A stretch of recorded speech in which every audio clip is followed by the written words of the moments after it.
বাংলার কোটি কোটি জনগণ সেইগুলোর জন্য রাজনীতি করে না।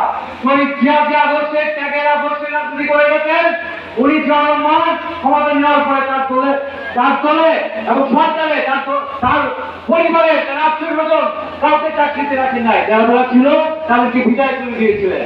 সেই জনগণ দল দিয়েছি। এই জনগণ একজন সংসদ সদস্যকে সংসদ সদস্য পদ থেকে বাতিল করে দিয়েছিলেন দুর্নীতির কারণে। কাজেই সেই দলের নেতৃবৃন্দ আপনাদের আছি, আমরা কোনো দুর্নীতিতে পা বাড়াতে পারি না। কেন নিন্দুকেরা বলবে আমরা সবাই সতর্ক হয়ে যাই যে হালকা ভাবে দেখেছি 16 বছর আওয়ামী শাসন আওয়ামী সিস্টেমের মধ্যে পড়ে আমরা করেছি, সেগুলো দেখে দেখে অনেক অভ্যস্ত হয়ে গেছে যে আবারও আমরা বিএনপি দল ক্ষমতা গুলোই করবো। অসম্ভব, অসম্ভব।